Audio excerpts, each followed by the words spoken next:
Twitter announcing moments ago that it's suspending InfoWars from its platform for the next 7 days. This, of course, follows InfoWars' founder, Alex Jones, having his personal account suspended yesterday for violating Twitter's content policy. This all comes in the wake of several other social media companies and Apple removing Jones's content. Twitter CEO Jack Dorsey sitting down with NBC's Lester Holt to discuss whether suspending Jones will be enough to change his behavior. I feel, any suspension, whether it be a permanent one or a temporary one, makes someone think about their actions and their behaviors. And you think Alex Jones is going to change his behavior based on a timeout? I don't know. We have found that it does have the potential to impact and change behavior. So whether it works within this case to change some of those behaviors and change some of those actions, I don't know. But this is consistent with how we enforce. You can catch more of that interview tonight on NBC Nightly News. But joining us now to discuss more on this is Alexis Ohanian. He's the co-founder of Reddit and VC fund Initialized Capital. Just finished ringing the closing bell at the NASDAQ Entrepreneurial Center in San Francisco. Alexis, good to have you on. Thank you for having me. Why don't you react to what Dorsey said and just the bigger picture as well about what all of these companies are now faced with, this sort of new territory of how to deal with content, trolls, and everything else, frankly.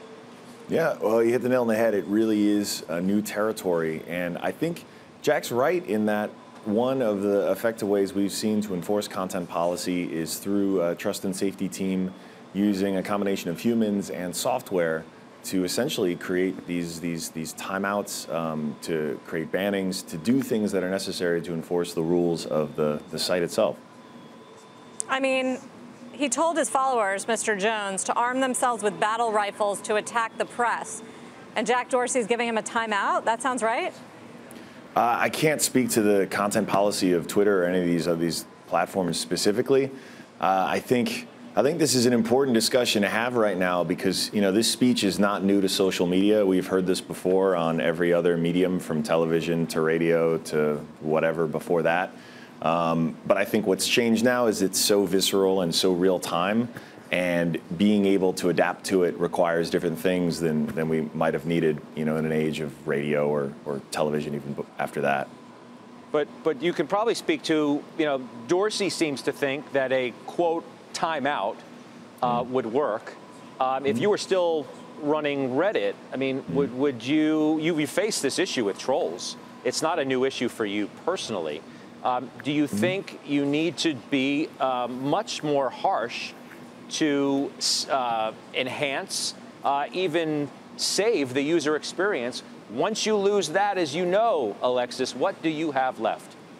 It is really important, and I'm no longer day-to-day at Reddit, but from my position on the board, I'm consistently pushing this idea that we need to make Reddit a home for as many people as possible, and that means telling some people that they don't have a place here. And the way you do that is through policy and through the enforcement.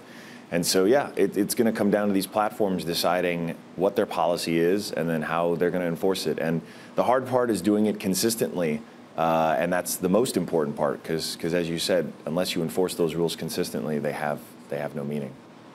Is there a company that you think, besides Reddit, that's doing this right? It looks like Apple was the leader on this. Facebook's trying to figure out how to do it, but they did pull the content. Spotify pulled the content from Alex Jones, and now Twitter's doing this suspension. Which is the right way, and what should form that opinion?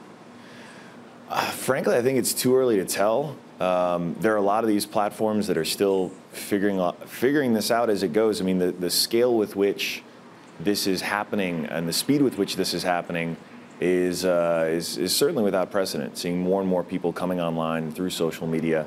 I think there are lessons to be learned from all of them, and I think it is absolutely right for a company to be thinking about its long-term interests. And like I said, in the case of Reddit, the long-term interest there is trying to make sure that anyone feels like they can find their home there, and that does mean telling some people they don't belong.